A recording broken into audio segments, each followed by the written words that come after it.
Muy buenas tardes, mi nombre es Ricardo López, fundador y CEO de Interactiva y del proyecto Educativa. Mi campo de desarrollo generalmente se orienta a la gestión de proyectos de innovación y transformación digital, basados generalmente en los sectores MIPE, banca y telecomunicaciones. En esta oportunidad quiero compartirles un poco acerca del conocimiento que tengo basado en la gestión de proyectos bajo marcos ágiles y qué diferencia tiene bajo modelos un poco convencionales y qué ventajas podemos sacar al respecto y en relación a lo que el día de hoy se está consumiendo como tendencia en el campo del desarrollo de proyectos, no solamente de software, sino también cruzando un poco la línea de lo intangible y pasando también incluso a proyectos tangibles.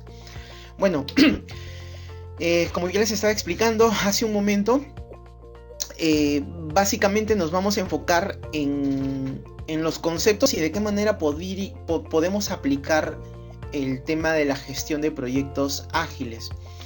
Bueno, empiezo con la siguiente lámina explicándoles un poco cómo hasta hace un par de años atrás se venía manejando la gestión de proyectos, o en todo caso el ciclo de desarrollo de un proyecto bajo una metodología convencional, ¿no?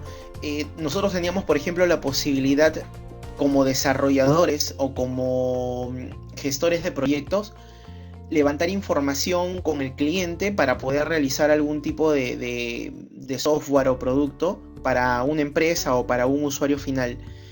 El detalle estaba en que si es que yo quería tener un producto para poder mostrarle al cliente cómo funcionaba, no podía mostrarle mucho antes de que pase las etapas que realmente estaban especificadas dentro de un marco de tiempo, dentro de un diagrama que me especificaba que el día 1 iba a pasar por el análisis, el día 2 tenía que pasar por un par de reuniones, el día 3 tenía que probablemente hacer un par de encuestas para levantar información, etc. Entonces, una de las desventajas que se presentaban frente a este tipo de trabajo era de que el cliente muchas veces tenía el resultado final al cumplirse este periodo, que más que nada podría, hasta en casos extremos, pasar el año, ¿no? Y todo esto pasaba por un ciclo que ya les estaba comentando, definidos en el análisis, diseño, desarrollo, pruebas, implementación, ¿no? Obviamente cada una de estas fases tenía también un tiempo que probablemente eran muy vulnerables al cambio, ¿no? Yo podía estar desarrollando y por ahí el cliente podría haberme dicho, mira, ¿sabes qué? Ya no necesitamos esta actividad, necesitamos de que esta funcionalidad se dé de otra manera. ¿Eso qué implicaba? Volver a replantear la funcionalidad, medir impactos. Obviamente estaba contemplado dentro de los riesgos que podía tener el proyecto. Manejar documentación como documentos de cambios que sean aprobados de repente por el jefe de proyecto o por el líder técnico, etc. Digamos de que el ciclo era muy engorroso y esto prolongaba mucho el desarrollo de un proyecto hasta su etapa final y reducía mucho valor al producto que nosotros podíamos entregar, ¿no? Entonces, la metodología en cascada, a pesar de que se viene utilizando hoy, digamos de que ya no es tan recurrente o ya no tan considerada en la mayoría de empresas, generalmente en el sector privado. Entonces, esto de alguna forma ha ido desplazando este tipo de metodologías o forma de trabajo para poder desarrollar un proyecto y siendo desplazadas por las metodologías que ahora estamos manejando, ¿no? Esto era lo que yo estaba comentándoles hace un momento, de que las metodologías o los marcos de trabajo ágiles me permiten a mí realizar bajo ciclos iterativos resultados con mayor prontitud y generando mayor valor al cliente. ¿Qué quiere decir esto? De que yo tranquilamente podría entregar un producto funcional al término de un mes o quizá mucho antes, ¿no? A diferencia de una metodología en cascada que tenía que pasar por los ciclos que hace un momento les había mencionado, ¿no? Por las fases de análisis, diseño, desarrollo, etcétera, ¿no? Entonces, eso es un punto muy favorable frente a lo que anteriormente nosotros veníamos desarrollando con estas metodologías, ¿no? Entonces, siguiendo un poco lo que estamos conversando, básicamente resalta una metodología, bueno, no es propiamente una metodología, sino un marco de trabajo, porque es un conjunto de herramientas y por ahí artefactos que me permiten a mí desarrollar tareas de manera mucho más ágil.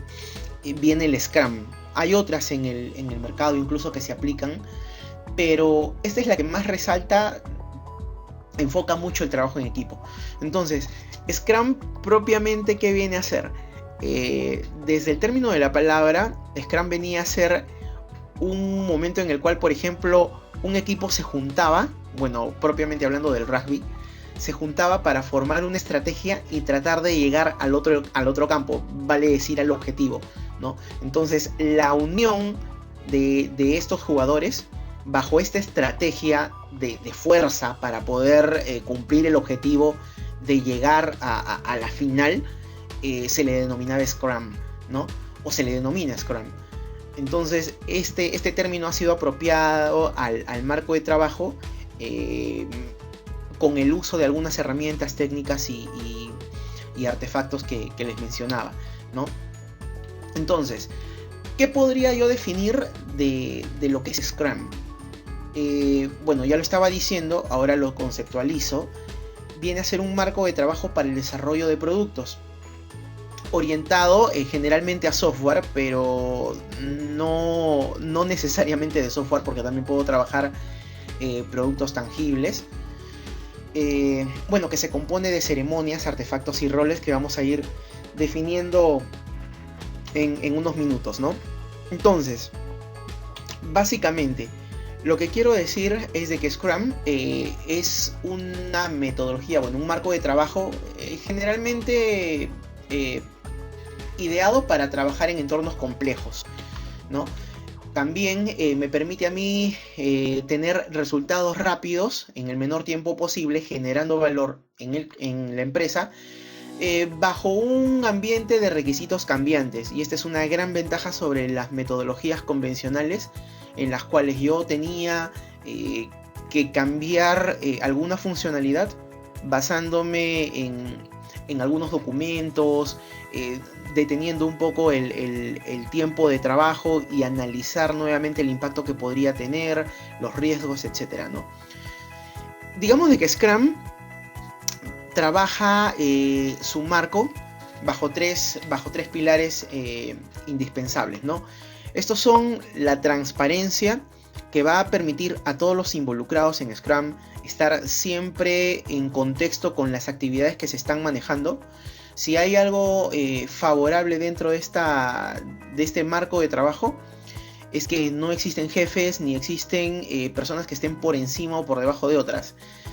Generalmente son equipos multidisciplinarios, equipos autoorganizados, que hacen de que todas las actividades puedan cumplirse dentro de las fechas estipuladas, bajo el compromiso que uno va asumiendo, y todos están expuestos a las actividades que se van trabajando, ¿no?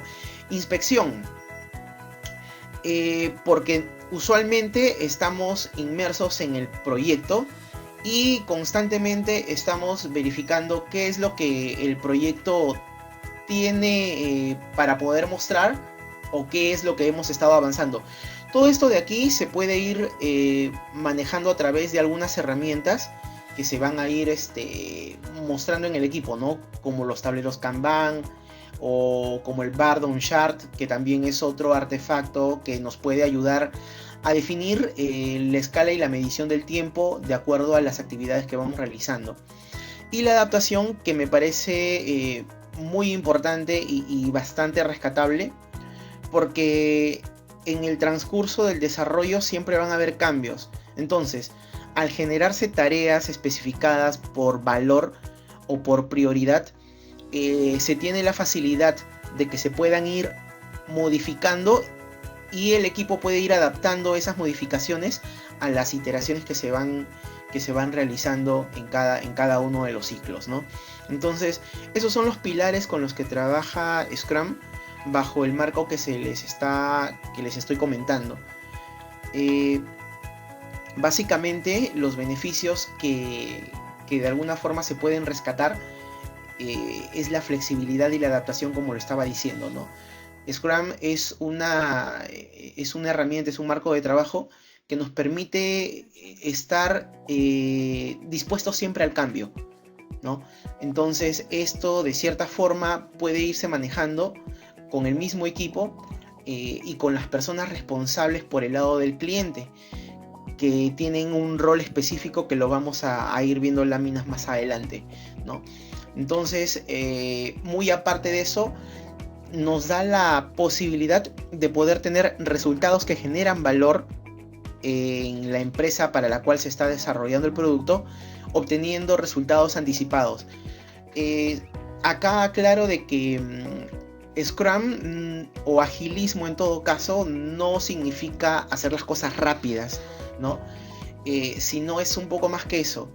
Digamos de que es utilizar la mayor cantidad, o mejor dicho, la menor cantidad de recursos, priorizando actividades que generen valor en el cliente, en el usuario final, ¿no?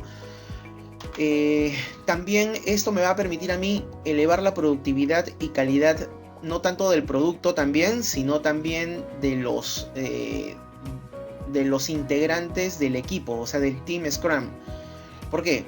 Porque al poder manejar resultados anticipados y al poder hacer evaluaciones cortas al final de cada iteración, me ayuda a retroalimentar la forma en la que se trabaja y sobre todo al ser equipos multifuncionales en algunos de los casos, me ayuda a generar un producto digamos con el menor riesgo y fallas posibles que puedan darse en el camino, ¿no?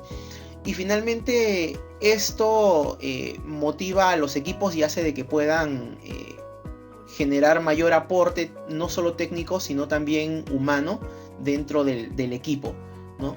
Entonces son uno de los beneficios que más se destacan dentro de este marco, que casualmente se ven en las empresas y se ve también al momento de desarrollar los productos que se van trabajando, ¿no? Esa es una de las 4 principales características o beneficios que dentro de esta experiencia se ha estado verificando, ¿no? Bueno, lo que les estaba comentando es la participación de ciertos roles que se definen en el equipo Scrum, ¿no? Estos principalmente son 3. Los roles, ¿no? Porque pueden ser más personas incluso que estén trabajando dentro del equipo, ojo a eso. El Product Owner sí necesariamente tiene que ser uno, ¿no? Y es la persona que se va a encargar de recoger la información por parte del cliente y trasladarla al equipo Scrum, ¿no? Antes de que pueda desarrollarse o antes de que puedan empezar a trabajar, esto se va a definir en un tablero que ahorita lo vamos a definir. Entonces el Product Owner podríamos identificarlo como que es la persona puente entre el cliente o el usuario final y el equipo Scrum, ¿no? Es aquella persona que se va a encargar de priorizar las actividades, de decir qué es lo que le genera más valor a la empresa o más valor al cliente, para decir esto es lo que sale primero, esto es lo que va, esto es lo que no va, etcétera, ¿no? El Master también es uno, nada más, es uno dentro del equipo y se encarga de regular o de alguna forma de amparar los principios de Scrum dentro del equipo, ¿no? Es la persona que se encarga de facilitar las herramientas, los conceptos y sobre todo la práctica del Scrum dentro del equipo, ¿no? El que de alguna forma motiva para las reuniones diarias, para la retrospectiva y para todas las reuniones o todas las las herramientas que se puedan ir manejando dentro de estos ciclos, ¿no? El equipo desarrollador o el Scrum Developer, bueno, aquí sí son varios, ¿no? Necesariamente son las personas que se encargan del desarrollo. Y cuando hablo del desarrollo no me estoy refiriendo íntegramente a las personas que programan, porque dentro del team puedes encontrar a analistas de calidad, puedes encontrar analistas probablemente, no sé, funcionales, técnicos, diseñadores gráficos, UX, UI. Entonces, todo este equipo que compone el desarrollo del producto desde su, digamos, desde su fase de desarrollo hasta su fase de pruebas, forman parte del Development Team, ¿no? Entonces, estos roles, como ya los estaba diciendo, están definidos por el Product Owner, que es único y es quien se encarga de interactuar entre el cliente o con el cliente y con el equipo Scrum. El Scrum Master, que es el facilitador, el que hace y el que regula de alguna forma de que todas las normas y todos los principios de Scrum puedan desarrollarse en toda la fase del desarrollo del producto. Y finalmente el Scrum Developer, ¿no? que es, o el team de Scrum, que son los que se encargan básicamente de desarrollar el producto ya desde un punto de vista técnico, ¿no? Entonces, vamos un poco al core del marco del trabajo, al core del framework. Les estaba comentando de que el Product Owner es la persona que se encarga de interactuar con el cliente, con el usuario final. Entonces, al momento de que esta persona se reúne con el cliente y empieza a levantar información diciendo qué es lo que necesitan, cómo lo necesitan y para qué lo necesitan, empieza a armar digamos una lista de actividades que probablemente puedan priorizarse dentro de un tablero. A este tablero se le conoce como la pila de requerimientos o Product Backlog desde el concepto técnico de Scrum, en la cual se van a definir las tareas priorizadas para que el equipo pueda desarrollarlas dentro de un tiempo moderado, ¿no? Este tiempo, según el marco ágil, según el manifiesto, se puede dar entre 1 semana y 4. Si exceden este número de semanas, es muy recomendable de que las historias de usuario, o en todo caso las actividades, puedan fraccionarse en pequeñas tareas para que no pueda pasar o trascender esa fecha recomendada, ¿no? Entonces, como les estaba diciendo, el Product Owner se encarga de definir estas actividades y priorizarlas en un Product Backlog. Entonces, al momento de armar la planificación o al momento de empezar a planificar las actividades y cuánto va a tomar el desarrollo de estas actividades, el team se reúne con el Product Owner y el Scrum Master y en conjunto el Product Backlog con el team empiezan a definir digamos las actividades que se puedan ir haciendo y en el tiempo que se van a ir manejando. Es necesario remarcar de que en Scrum se deja de lado mucho el factor tiempo en días calendarios, ¿no?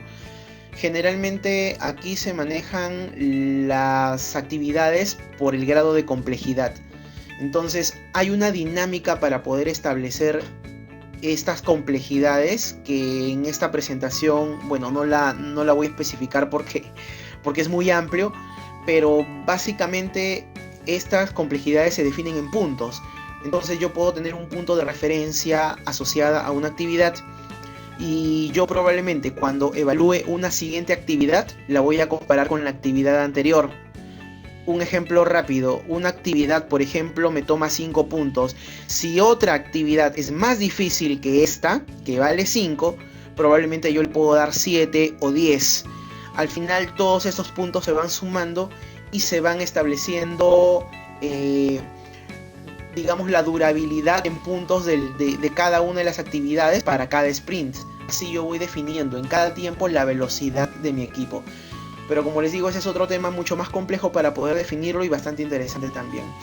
basándome en lo que estaba diciendo acerca del Product Owner, definimos las actividades priorizadas. El team lo que va a hacer es definir todo lo que pueda hacer en una determinada cantidad de tiempo, y lo va a definir en este tablero que yo lo he pintado de azul, en estos cuadritos azules, definiéndolo como el Sprint Backlog.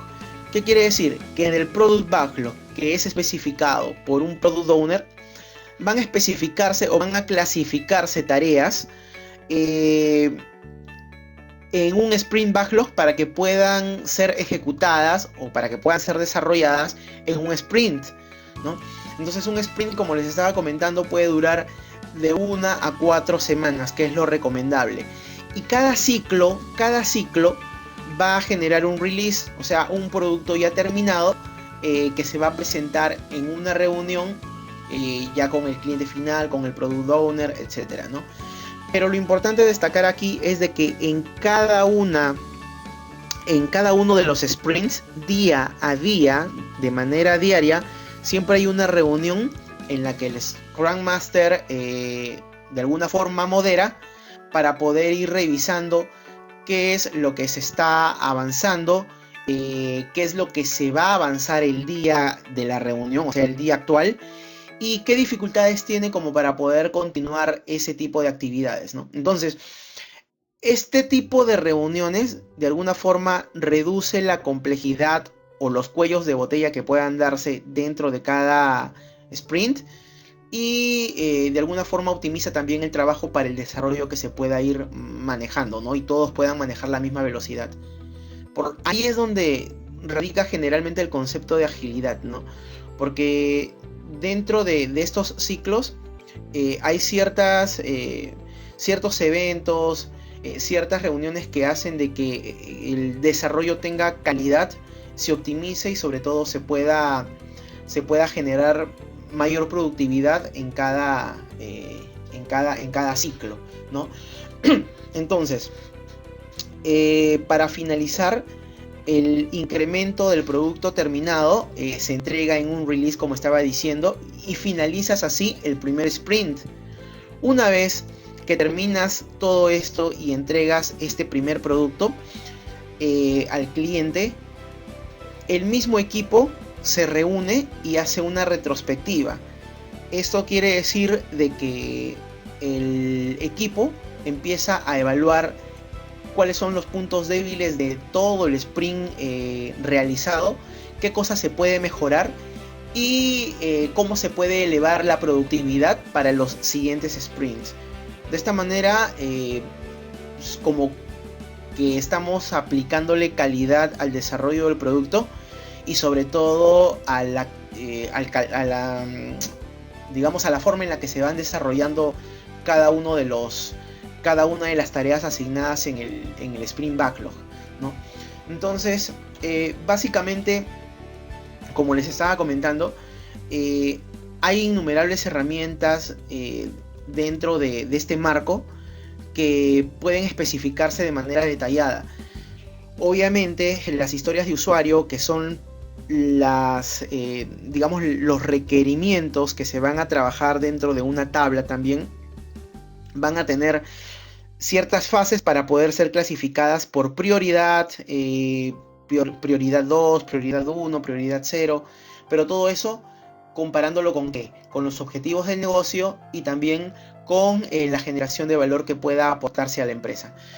Finalmente, en esta lámina, bueno, estoy presentando algunas de las empresas que ya utilizan ya hace un buen tiempo marcos ágiles propiamente Scrum, porque hay otras, y son de cierta forma empresas de vanguardia. Acá en el Perú, Interbank fue una de las pioneras utilizando Scrum, al igual que IBM y Microsoft. Entonces, es un buen marco para poder trabajar y aplicar proyectos. Yo ya lo vengo usando más o menos 4 años y medio, 5 años. Y bueno, hay mucha experiencia de por medio para compartir, anécdotas. Y por ahí, si es que existe alguna duda, bueno, me la comentan y yo encantado de poderles presentar algunas casuísticas que se hayan podido dar, y lo importante es tener el concepto básico de lo que significa Scrum, en qué casos se puede aplicar y qué tan fácil es involucrarnos en un proyecto utilizando este marco de trabajo. Bueno, muchas gracias por la atención, y cualquier duda que tengan, encantado de aclarárselas. Un abrazo y ya estamos en contacto.